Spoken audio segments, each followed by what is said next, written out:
রাজধানীর বাংলা মোটরে জাতীয় ঐকমত্য কমিশনের সংস্কার সুপারিশমালা ইস্যুতে সংবাদ সম্মেলন করছে জাতীয় নাগরিক পার্টির যুগ্ম আহ্বায়ক সারোয়ার তুষার। আমরা সরাসরি চলে যাচ্ছি সেখানে।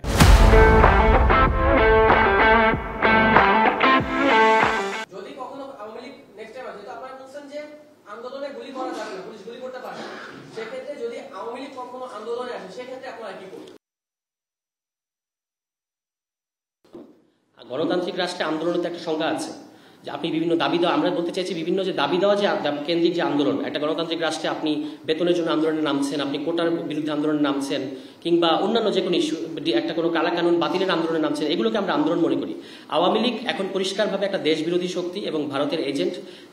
তারা যদি আন্দোলনে নামে সেটাকে আমরা আন্দোলন বলবো না, তারা একটা দেশকে অস্থিতিশীল করার জন্য নামবে।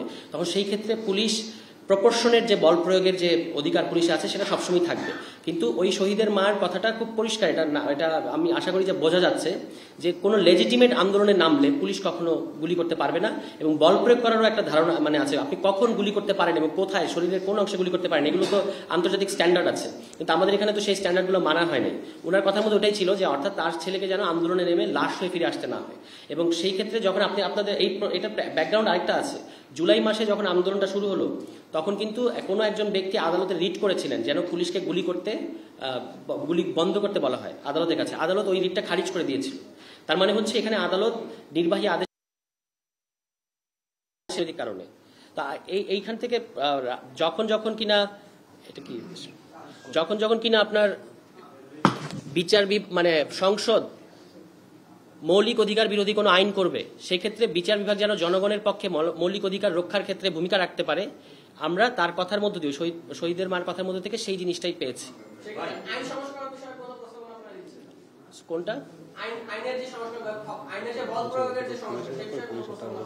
ওইটা হচ্ছে পুলিশের ব্যাপার, পুলিশের সংস্কার। আমরা তো বললাম যে আমরা এটা তাদের কাছে জানতে চাইবো যে পুলিশ সংস্কারের মতো একটা সবচেয়ে গুরুত্বপূর্ণ সংস্কার এই মুহূর্তে।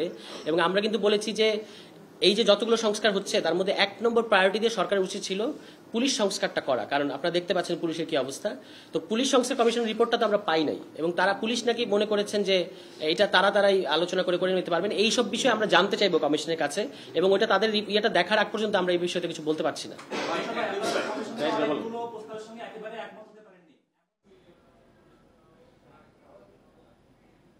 রাজধানীর বাংলা মোটরে জাতীয় নাগরিক পার্টির কার্যালয়ে সংবাদ সম্মেলন চলছে। আমরা এতক্ষণ ছিলাম সেখানে।